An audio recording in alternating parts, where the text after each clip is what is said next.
Welcome back, ladies and gentlemen, and we're joined now over the phone by Dr. Amira Ashraf, the lecturer at the Faculty of Tourism and Hotels. Dr. Ashraf, good evening. Hi, good evening, Mr. Aini. How are you doing today? I'm very well. Dr. Ashraf, now, obviously today is Shem al-Nasim Day, which marks the spring and summer season here in Egypt, and everybody is celebrating it. Now, we understand that it is an ancient pharaonic feast and celebration. Can you tell us more about the origins and what did the pharaohs actually celebrate for during Shem al-Nasim?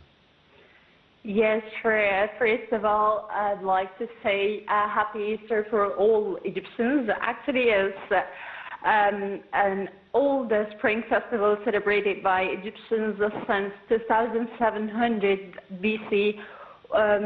The third dynasty, or this is a pharaonic era, third dynasty in Old Kingdom. And Shem al-Nasim is usually a national holiday. It's not related to any religious belief or any religious culture. This is just a marking of the beginning of the spring and coming after Easter. The festival is related to agriculture background of ancient Egyptians, you know.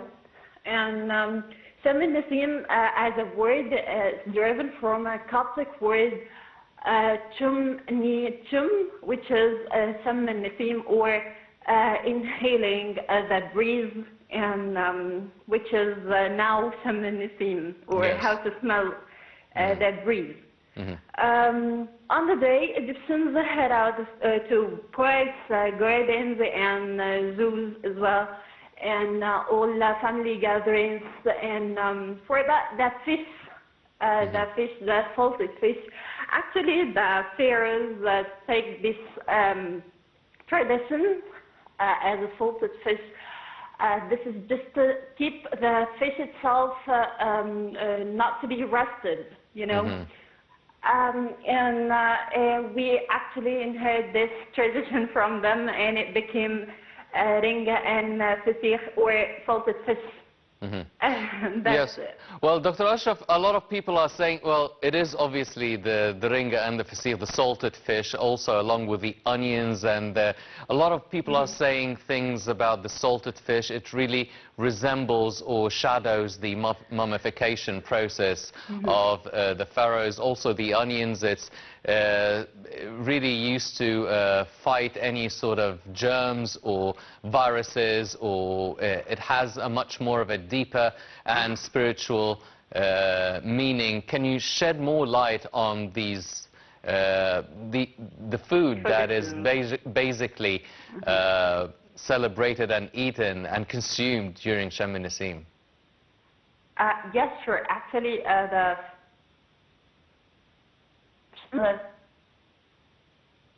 fish, the colored eggs, and onions, all of these traditions as offerings to be offered to the gods. And now, once you offer something like that to the god, so a faith human. So actually, as well, they're looking for the sunlight and sunrise over the pyramids. So once they offer these offerings, and at the same time of the sunlight on the pyramids, so you got, or you achieved the God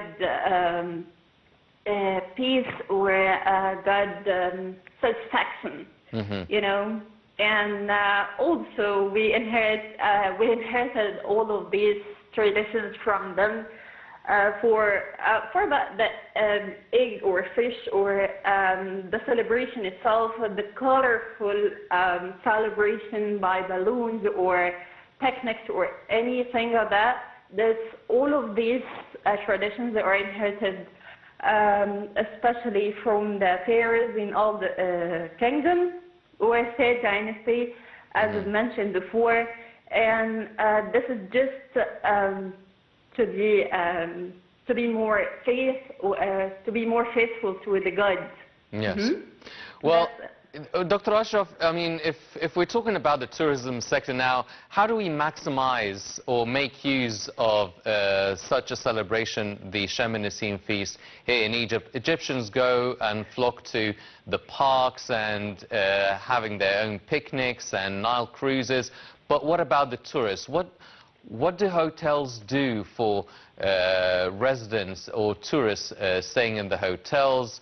Do we have any sort of Nile cruises or special celebrations taking place down the Nile in Luxor and Aswan? How do we celebrate the Shem el-Nessim festival, especially for tourists? Yes, sure. Actually, it led the tourism in progress from time to time, and for now, all of the hotels are almost complete. And this is just for a celebration in Egypt, as Egypt is safe and not impacted by the Israel-Hamas occupation or this war. I would like to say Egypt is safe at that time, and we're celebrating everything, and there is nothing happened here. This is just considered to be a marketing for the tourism in Egypt, and actually we have a 10% raise in the tourism in 2024, more than 2023. And thanks given to the marketing of the tourism and the celebrations, including the Shem el-Nessim celebration. Dr. Ashraf, yes, go ahead, continue. Thank you. So it's playing a very big role in enhancing or refreshing the tourism. That's it. Dr. Ashraf, now you've mentioned the whole situation in Gaza, the conflict that's almost 7 months old now. Now, obviously the tourism sector has been hit by the conflict taking place on the east, but however, the tourism sector's revenue and the number of tourists increased by 4% during the first quarter of this year, which is technically half of the period where the conflict is taking place in Gaza. Now, how would you explain that? And this increase, is it from a certain country or to a certain destination here in Egypt, be it Upper Egypt or the Red Sea, or is it the Mediterranean or the western side near Siwa and our western desert? To be honest with you, if we're talking about Egypt as a whole is safe, and it's not impacted that much from this war or this conflict. Actually, we recorded 14.9 million tourists in Egypt this year, more than the last year, as last year were just 10 million tourists only. Which is 4.9 or 5 million almost, more than the last year. And this is a simple indication and a very big evidence that we didn't impact by this conflict, and Egypt is safe, and this is the message of that. We are celebrating, yes, we're celebrating with with each and every event. Shem el-Nessim and Easter, as well, the Coptic Easter, and every single event we're celebrating with that. We didn't impact by that as Egyptians, so Egypt is safe, and Sinai as well, Sinai is safe. We have Dahab, Nuweiba, and Sharm el-Sheikh. All of these, we have actually held more than 4 or 5 conferences there to marketing of tourism. So there is nothing in our barriers or anything happened in Egypt. There is nothing to be recorded in Egypt happened or impacted negatively by this conflict. So there is nothing.